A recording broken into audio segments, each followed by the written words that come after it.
saludamos una vez más por este medio, queridos hermanos, y hoy quisiera yo iniciar esta reflexión haciendo notar algo que todos debemos entender, lo que son los tiempos fuertes de la iglesia y el tiempo ordinario. Porque el día de hoy retomamos el tiempo ordinario. Los tiempos fuertes, como bien lo sabemos, son el Adviento y el periodo de la Navidad hasta los Reyes. Y después se inicia un periodo, ¿verdad?, de tiempo ordinario, donde nos presentan las fiestas del bautismo del Señor, la presentación de Jesús en el río Jordán, etc.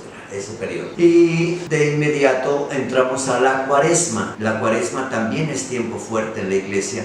Adviento, Navidad, Cuaresma, que nos lleva de inmediato a la Pascua. Y la Pascua se prolonga por 50 días. Podríamos hablar como un periodo de 100 días, ¿verdad? 100 días, que son lo que se llama el tiempo fuerte. En el tiempo fuerte entramos con una doctrina esencial, por eso se llama el tiempo fuerte, porque están las grandes revelaciones del nacimiento de Cristo, de cómo prepararnos para recibirlo, cómo iniciarnos en la fe, el llamado para toda la humanidad, creyentes y no creyentes, al mismo tiempo el saber recibir a Jesús en su nacimiento. Ese es un tiempo fuerte. Una vez que ha nacido, lo celebramos como el tiempo de la Navidad, en promedio 2 semanas. Luego la iglesia nos presenta a Jesús ya en el río Jordán con Juan el Bautista, el bautismo del Señor. De inmediato entramos a la Cuaresma, 40 días, Semana Santa, Resurrección y la cincuentena de la Pascua. Queridos hermanos, todo este tiempo fuerte es un alimento que debe de dar un fruto en nosotros, y ese fruto es lo que vamos a vivir en el tiempo ordinario. La vida en la fe, en la obediencia, ¿verdad? Luchando por superar toda nuestra miseria, todo nuestro pecado. Y eso lo haremos, ¿verdad?, siempre con el auxilio del Señor, Nadie puede lograrlo por su propia fuerza, requiere el auxilio del Señor. Pues una vez terminado el tiempo de la Pascua, que termina con la fiesta de Pentecostés, la Santísima Trinidad, ¿verdad?, ahora entramos a el tiempo ordinario. En el tiempo ordinario vivamos intensamente lo que aprendimos en el tiempo fuerte. Entramos directamente ya a la semana número 11. La semana va por semanas, semana 11. Lo que usted escucha en la misa del domingo es para vivirlo por lo menos esa semana. Repasarlo bien, las lecciones del domingo, para que se haga una costumbre en nuestra vida, para que esos conocimientos no los volvamos a perder, e incluso para enseñarlos con el testimonio de nuestra vida, evidentemente, aunque también con nuestras palabras, pero sobre todo el testimonio de vida. Pues hoy, en la semana 11 del tiempo ordinario, nos habla en el Evangelio de San Mateo. También les recuerdo que en la iglesia, en la liturgia de la iglesia, se nos da toda la enseñanza en 3 años. En 3 años. Estamos en el ciclo A. En el ciclo A es el primer tiempo, luego viene el B y el C. Ahora estamos en el ciclo A. Y en el ciclo A, semana número 11, van a venir 33 semanas. Hay que cumplir 33 semanas. Es todo el tiempo ordinario, hasta concluir con la fiesta de nuestro Señor Jesucristo, Rey del Universo. De inmediato pasamos a un año nuevo, ¿verdad?, litúrgico, año litúrgico, que empieza con el Adviento en el mes de diciembre. Bueno, pues hoy estamos en la semana número 11 o 11ª. Semana 11ª, semana número 11. Y nos ilumina el Evangelio de San Mateo, que tiene verdaderamente como el arranque, diríamos, de toda la misión que desempeña nuestro Señor Jesucristo en la humanidad y en nuestra vida. El arranque de la misión, Nos dice que Jesucristo contempló la multitud y contempló a la humanidad, pero empieza con su pueblo, el pueblo de Israel, los hijos de Jacob, ¿verdad? Ese pueblo que fue evolucionando y creciendo durante varios siglos, desde Abraham, Isaac, Jacob, sus hijos, Moisés, etcétera, ¿no? Toda la historia de la salvación que debemos de tener siempre muy presente. Nuestro Señor Jesucristo pues viene para manifestar los sentimientos de misericordia hacia el pecador, hacia la humanidad, ¿verdad? Viene a manifestarnos el amor del Padre que nos ama tanto, ¿verdad? Viene a manifestarnos esa tarea de redención. ¿Cómo lograr que la humanidad entera nos salvemos? ¿Cómo lograrlo cuando hablamos de una humanidad de siglos, ¿no? De Adán hasta el último que habrá de nacer en el mundo? Nuestro Señor Jesucristo viene pues para manifestarnos el amor del Padre y toma la iniciativa de una gran tarea, No es solamente lo que Él hace con su pasión, muerte y resurrección, sino que al mismo tiempo nos va a integrar, es lo que llamamos la iglesia. De entre las multitudes llama también a 12 que conocemos con el nombre de apóstoles. De las multitudes muchos lo siguen y muchos lo dejan. Muchos incluso van en contra de Él, pero Él camina con el que quiera caminar con Él, El que quiera venir en pos de mí, tome su cruz y sígame. Así es de que está esperando el Señor que nosotros creamos en Él y caminemos tras Él con nuestra vida personal y familiar y comunitaria, o la gran comunidad de la humanidad. Queridos hermanos, caminar con Jesucristo implica el orden de la fe, creer y confiar en Él.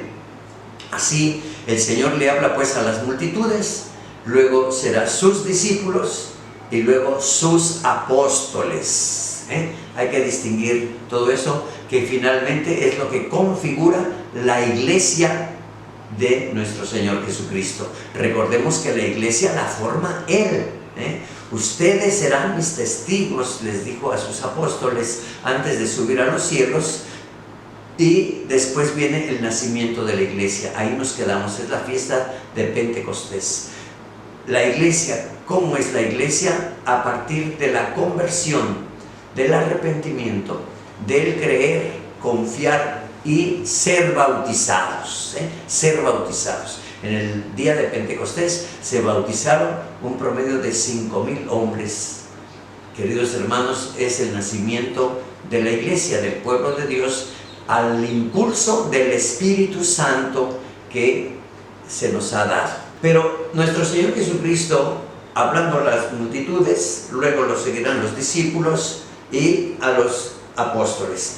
Empieza diciendo el Evangelio de hoy, ¿verdad?, que Jesús, viendo a las multitudes, sintió compasión, se compadecía de ellas porque estaban extenuadas, desamparadas, como ovejas sin pastor. Queridos hermanos, qué cuadro en pocas palabras nos representa este Evangelio. En 1 o 2 renglones nos hace como un retrato, ¿no? Y los sentimientos, sobre todo del corazón de Jesús. ¿Cuáles son los sentimientos del corazón de Jesús? De compasión. ¿Qué es la compasión? La compasión no es tener lástima, sino el entrar y tomar como suyo lo que la humanidad padece. ¿Qué estamos padeciendo? La estamos padeciendo ante todo las consecuencias del pecado. Estamos padeciendo la opresión que el demonio ha hecho de la humanidad para arrebatarnos de Dios eternamente. Estamos padeciendo nuestras propias debilidades y miserias, ¿verdad?, en nuestras pasiones y en nuestros enojos, nuestra ira, nuestra soberbia, nuestros egoísmos y toda clase de calamidades que llevamos como pegadas en el alma incluso. queridos hermanos, el Señor sintió compasión, es decir, sintió lo que nosotros vivimos. Eso es compadecer, el que padece juntamente con el que sufre. Nuestro Señor Jesucristo hace suyos nuestros sufrimientos. Ahí empieza esa gran revelación, los sentimientos del corazón de Jesús, para manifestarnos posteriormente todo su amor, todo su amor. Queridos hermanos, el Señor pues nos ve como ovejas sin pastor, es decir, cada oveja camina por su rumbo. No hay un pueblo bien configurado, no hay una casa real, y por lo mismo el Señor llama, ¿verdad?, a una voz a todos los que le escuchan. La cosecha es mucha, los trabajadores pocos. Rueguen por tanto al dueño de la mies que envíe trabajadores a sus campos. Queridos hermanos, el camino de la oración, toda la tierra es de Dios, toda la humanidad somos de Dios. Para creyentes y no creyentes debemos de decirlo abiertamente, todos participamos de la acción de Dios. Si Dios quitara su acción sobre nosotros, volveríamos a la nada, desapareceríamos. Si vivimos y existimos, es porque el Señor nos sostiene con su ser amoroso. Por eso, queridos hermanos, tengamos estas ideas muy presentes. Así, queridos hermanos, el Señor nos hace sentir que hay una tarea muy grande y que entre todos debemos de ir sacando esta tarea, ¿no? La mies es mucha, la cosecha es mucha y los trabajadores muy poquitos. ¿Y qué decir ahora, queridos hermanos, con lo de la pandemia? Que se ha registrado ya que a nivel nacional 18 sacerdotes quedaron contagiados y han muerto. Mira, cada día somos menos y la tarea es más grande. Y ahora incluso para poder llegar a muchos tenemos que hacer este ejercicio, ¿verdad?, de los videos. Pues queridos hermanos, oren, eso es lo que nos manda nuestro Señor. Oren, pídanle al dueño que envíe trabajadores. Esta tarea, queridos hermanos, la va a hacer incluso más amplia, llamando a los 12 apóstoles, que hoy lo menciona la página del Evangelio según San Mateo, ¿verdad? Los 12 apóstoles, y les da una misión especial. Antes de que Jesucristo llegue a los pueblos, primero envía a los apóstoles y envía a sus discípulos, nos dirá también el Evangelio de San Lucas, para iniciar una misión. El Señor les da poder, fíjate, el poder, la fuerza, la capacidad, el poder de expulsar a los espíritus impuros y el poder para curar toda clase de enfermedades y dolencias. Esto, queridos hermanos, no hay que tomarlo tan literalmente, sino en el contexto en que nuestro Señor lo ha dicho. Cuando nos dice que se requiere una fuerza por encima de nuestra fuerza humana, una fuerza que solo Él puede dar.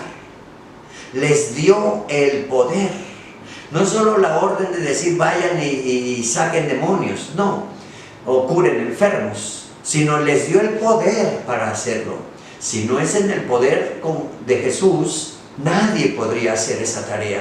Les dio el poder de expulsar, es decir, sácalo, échalo fuera, sácalo del pueblo, sácalo del corazón de la gente, sácalo de las familias. Primero hay que limpiar para que después llegue Jesús.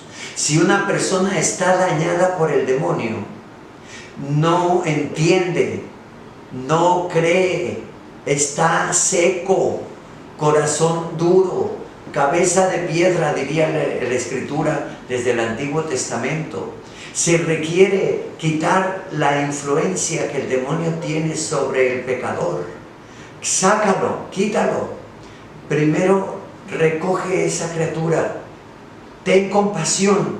Es un ejercicio de misericordia, es una obra positiva donde hay que compadecerse con los mismos sentimientos de Jesús para rescatar a la persona que sufre dañada por los demonios. Pero dice aquí espíritus impuros, es decir, incluyendo todo aquello que mancha. La impureza mancha el alma, la impureza en todos sus sentidos, no solamente la impureza de las tentaciones de la sexualidad, como ordinariamente lo piensa la gente a la primera vez que escucha estas palabras. No, la impureza es toda clase de pecado, odio, rencor, resentimiento, envidia, quitar todo eso, sacarlo del alma, idolatrías, el culto a la muerte, los muertos, el espiritismo, ¿no? Quitar todas esas cosas que hacen impura nuestra alma, nuestra persona, incluso nuestro cuerpo. El alma enferma el cuerpo, el alma toca y trastoca el psiquismo del hombre. Cuando hay un odio, tu inteligencia está perturbada, tu cuerpo se está enfermando, ¿verdad? Hay que sacar toda esa basura donde el demonio se anida, porque también encontramos personas realmente dañadas por los espíritus inmundos, ¿verdad? Por los espíritus malignos, y traen incluso manifestaciones demoníacas, donde hay un odio enconado, donde hay el arrebato de un hombre casado, de una mujer casada, donde destruimos matrimonios, donde proyectamos nuestros odios, ahí donde está a veces nuestros mismos padres, ¿verdad? Porque no está conforme que se casó con fulano o con fulana, y está la mamá como una suegra impertinente, o el papá, ¿verdad?, haciendo malas caras, etcétera, que le duele a sus hijos, que quisieran otra cosa, pero cuando han decidido una vida particular, ni los padres pueden ni deben meterse.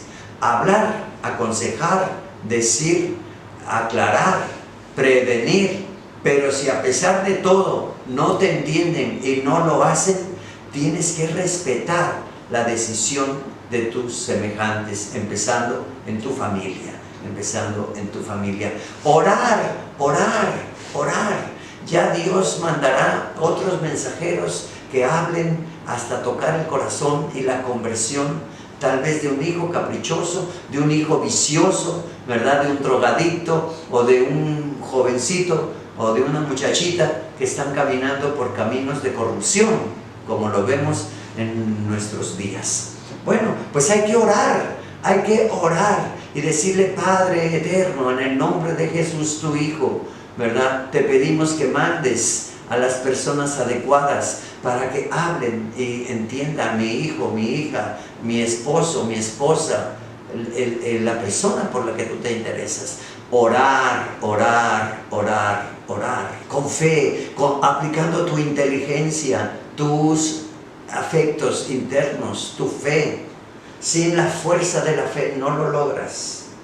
Por eso el poder lo da Dios para expulsar todo ese espíritu de impureza, dañado, manchado por el pecado, que nos condena incluso en su presencia. Pues los apóstoles son los que llevan este poder. El Señor les dio poder para expulsar espíritus inmundos y también para curar toda clase de enfermedades y dolencias, las enfermedades que vienen por el pecado, o que vienen incluso por una herencia a veces familiar, dañada toda la familia. El poder que nuestro Señor Jesucristo da a sus apóstoles implica el principio también de la misión.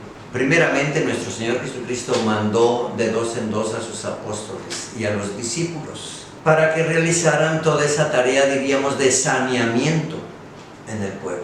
Después de ellos llegaría Él a los pueblos.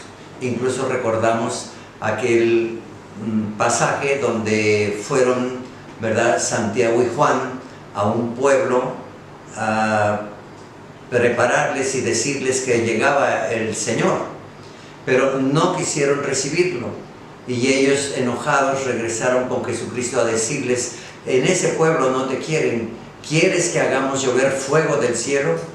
¿Estaban conscientes acaso del poder que tienen? Que incluso podrían decir, haremos llover fuego del cielo para acabarlos. Evidentemente nuestro Señor Jesucristo los corrige y les dice, no, hay un fuego que no quema y que no destruye. Es el fuego del Espíritu Santo, es el fuego del amor, es el fuego que debe de transformar los corazones. No un fuego quemante ni destructivo, no es mediante la descarga del enojo como va a cambiar nadie cambia si tú le descargas todo tu enojo y todo tu coraje. Por eso el poder viene de lo alto, el poder viene con el Espíritu Santo, es el poder de Dios y es la fuerza del amor que procede del Padre y del Hijo, es la fuerza del Espíritu Santo. Al mismo tiempo está diciéndonos en estas palabras cómo el Señor no solamente da la fuerza de expulsar a los demonios o de quitar el espíritu de impureza. En otra parte nos dirá también el espíritu del mundo, ¿verdad? Lo mundano.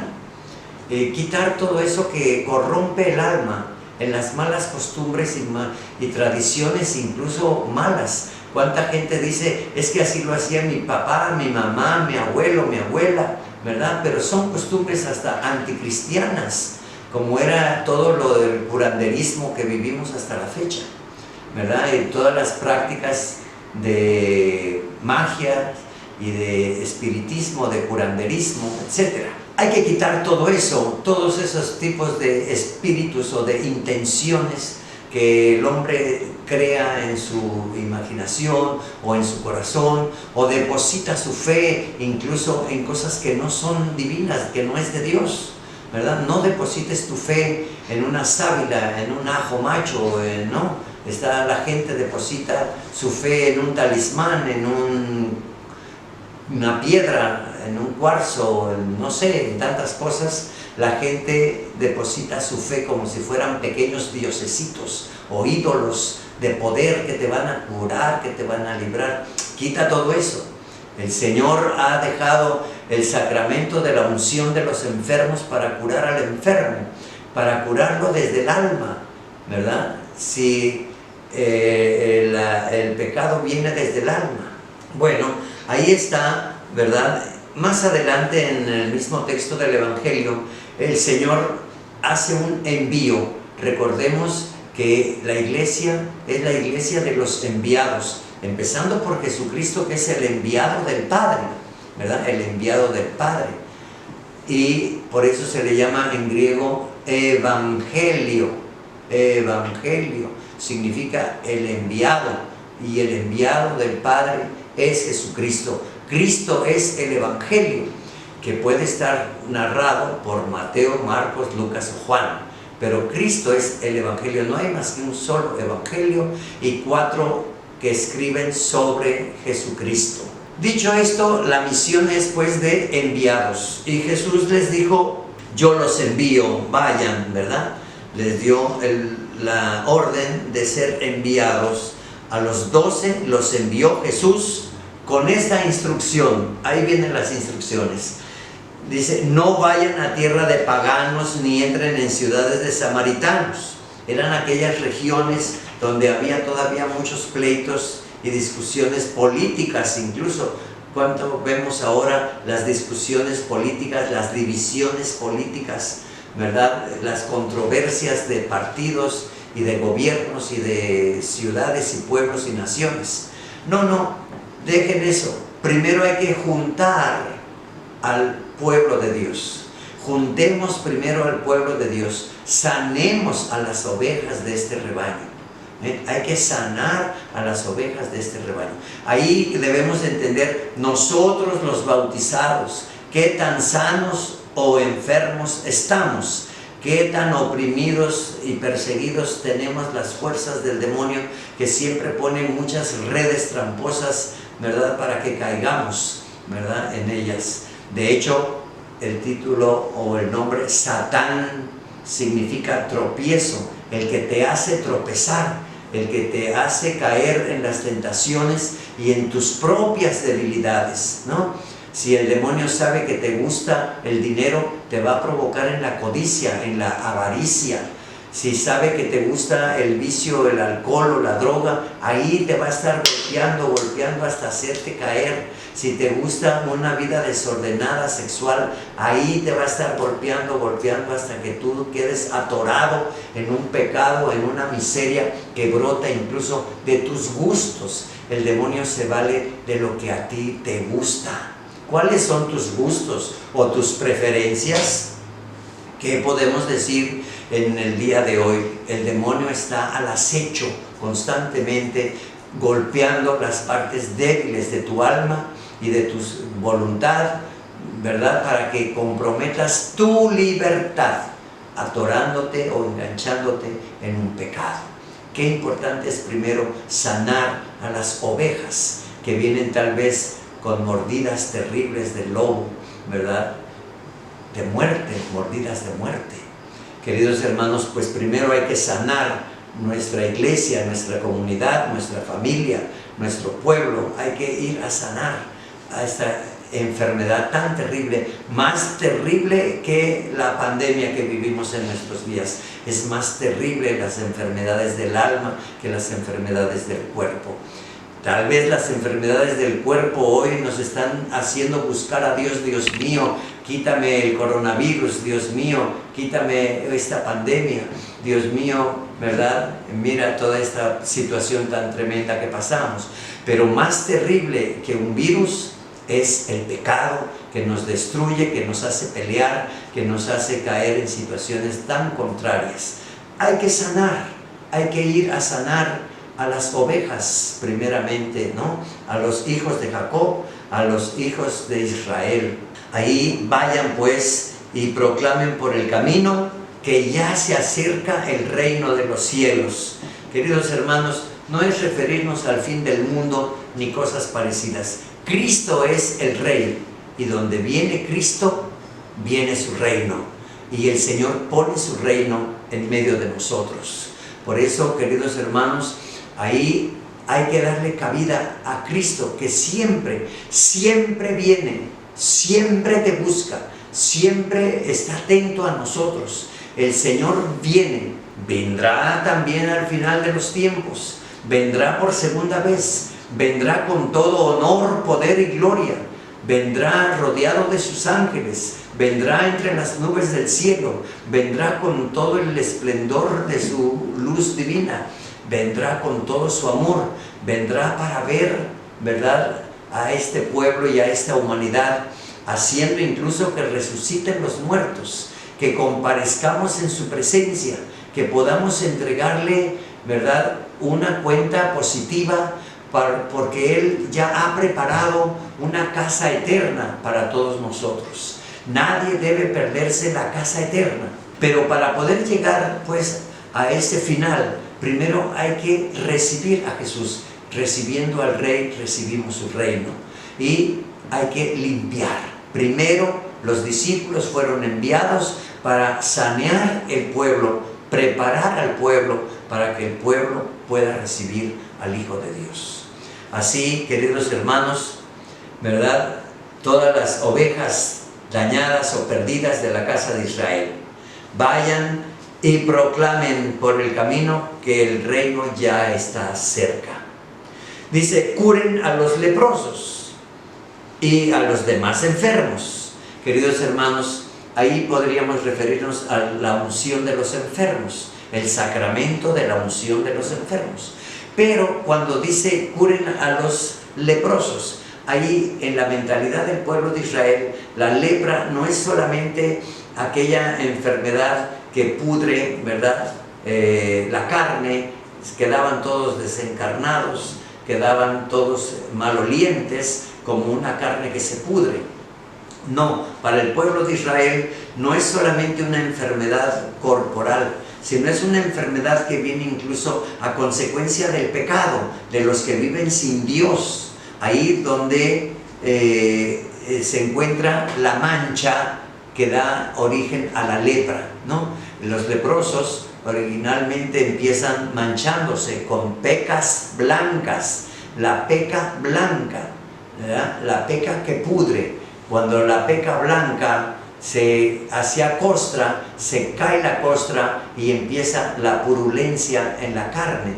Esa peca blanca es lo que da origen a la palabra pecado, pero es la peca que está en el alma, como una lepra que pudre. El pecado pudre, corrompe. ¿Cuántas veces decimos, esa persona es corrupta, esa persona está podrida, ¿verdad? Está infectada? Pero refiriéndose a sus malas costumbres, a su mala vida. Tenemos un pueblo corrupto, un gobierno corrupto, tenemos un fulano que es un hombre pecador, que da escándalo incluso.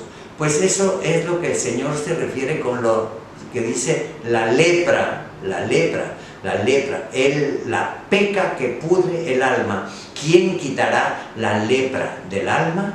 Podemos hablar del sacramento del bautismo, del sacramento de la confesión, el sacramento de la unción de los enfermos, los sacramentos medicinales, queridos hermanos. Qué importante es tener, ¿verdad?, toda una visión sobre qué hace cada sacramento. Los sacramentos medicinales, los sacramentos que forman estado, como es el matrimonio o el sacerdocio. En la segunda parte del mandato que Jesucristo le dio a sus apóstoles, también dice: resuciten a los muertos y echen fuera a los demonios.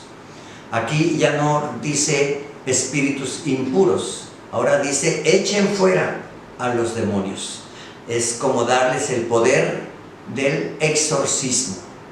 Pero entiéndase bien, porque mucha gente quiere hacer exorcismos y eso es un error. ¿A quién le dio este poder? A los apóstoles. No es para los laicos, no es para la multitud, sino a los apóstoles. Y dentro de la jerarquía de la iglesia, no todos van a realizar esta misma tarea, sino aquellos a quienes el obispo dispone. Recuerden que el verdadero sacerdote en plenitud se llama obispo, incluyendo al Papa Francisco. Todos son obispos. Todo sacerdote tiene el poder contra el demonio, incluso todo laico. Pero para expulsar al demonio se requiere el poder que Dios le dio a los apóstoles. Y en nuestros días el obispo tiene ese poder. Y el obispo va a delegar ese poder como una misión en un sacerdote, 2 o 3, no más, para expulsar a los demonios. Les llamamos los exorcistas, ¿verdad? Éxodo o ex significa sacar, fuera, ¿verdad? Exorcismo es echar fuera, que es lo que dice aquí el Evangelio: echen fuera a los demonios. Si el demonio está dentro, hay que echarlo fuera. Ese poder. Pero en la primera palabra dice: resuciten a los muertos. Quiero centrarme un poquito más sobre este mandato, porque ¿qué significa resucitar a los muertos? No vayamos a tomarlo tan literalmente, porque de hecho a lo largo de la historia mucha gente cae fanáticamente, tal vez movida por el dolor, ¿verdad?, a gritarle al Señor que le resucite a alguien que se le está muriendo. O caen en una situación de una fe que no es una fe correcta, ¿no? Está empleándose más. Es que yo creo y el Señor lo prometió y el Señor me lo tiene que dar, como si agarráramos a Jesucristo de la barba y lo sometiéramos a que ahora lo hace porque Él lo prometió. No es así, hermanos, no es así. Que los fanatismos, ¿verdad?, llevan a graves errores.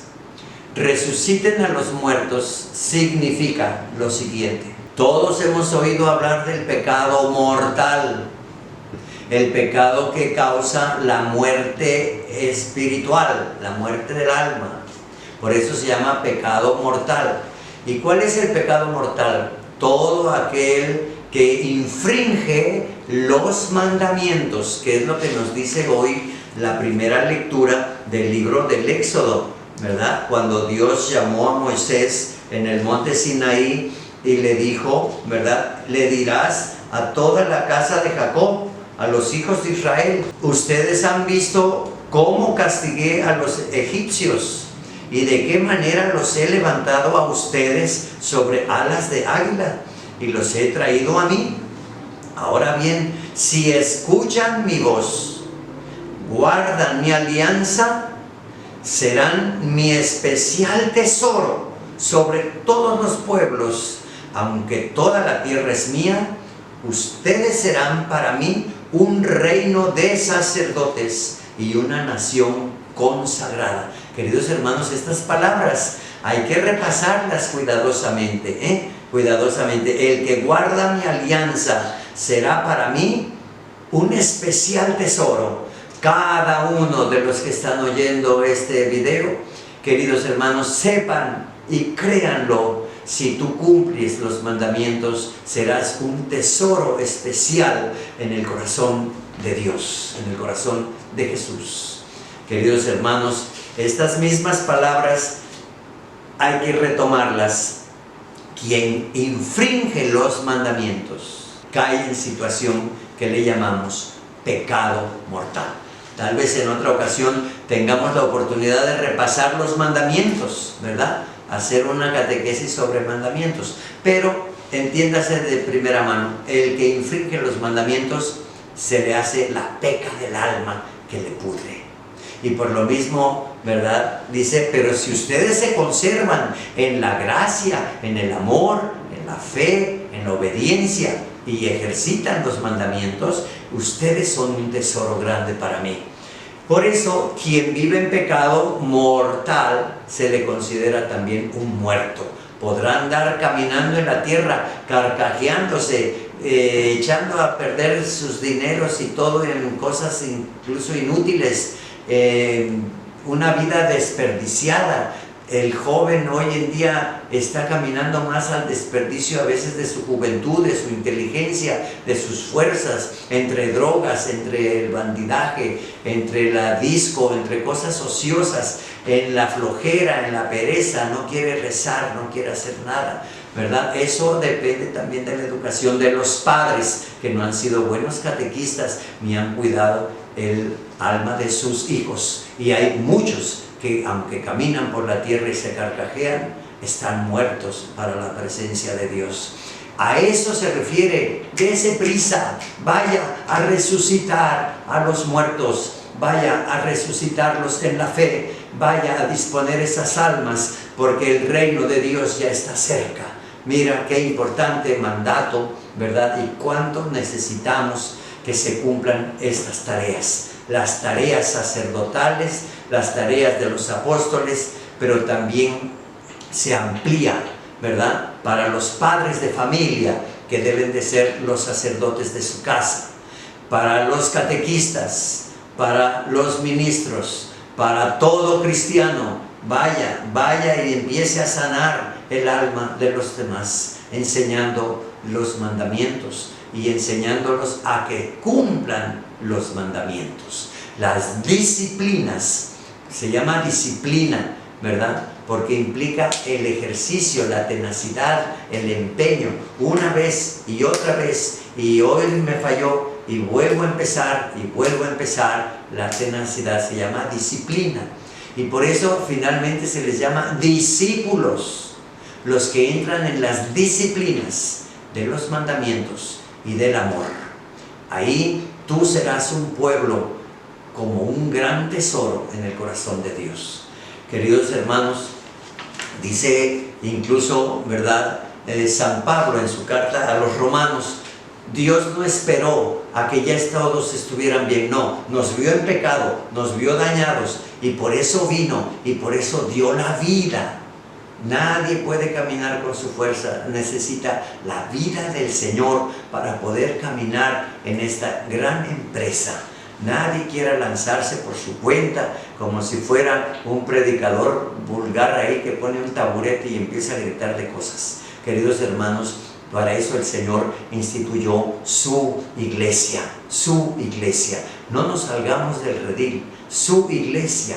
Nadie quiera inventar cosas por su cuenta. ¿Cuánta gente hemos visto que quiere expulsar un demonio? Aquí en Puentejula es muy común que a veces la gente quiere hacerse más exorcista que el sacerdote. Queridos hermanos, es un error. El demonio los vacila y finalmente el demonio se los puede tragar. Es importante pues seguir los lineamientos que Jesús nos ha dejado. Estos 4 renglones que hemos tratado de explicar y que nos ha llevado todo este tiempo, no es para hacerlo a la carrera. Hay que meditar cosa por cosa. Vayan y resuciten a los muertos. Vayan, expulsen a los demonios. Vayan y cumplan estas tareas. Que esto, queridos hermanos, nos ayude también a crecer en las virtudes y en conservarnos en la gracia de Dios, en la oración. ¿Cuánta tarea? Pidan al dueño de la mies que envíe más operarios. Jóvenes, niños, adolescentes, escuchen este llamado que el Señor nos hace, un llamado vocacional. A lo mejor hay cosas que no me gustan, pero por el bien del pueblo y por agradar a Dios, yo me comprometo en toda mi vida para ser un servidor de Dios, un trabajador de Dios. Ahí, queridos hermanos, que la Santísima Virgen María, Madre de Cristo, Madre del pecador, Madre y Reina de los apóstoles, nos ayude a cumplir esta gran misión. Ella siempre va con nosotros, ella siempre va delante de nosotros, ella siempre nos encamina para que nos encontremos con su Hijo Jesucristo. Que el Señor les bendiga en el nombre del Padre, del Hijo y del Espíritu Santo.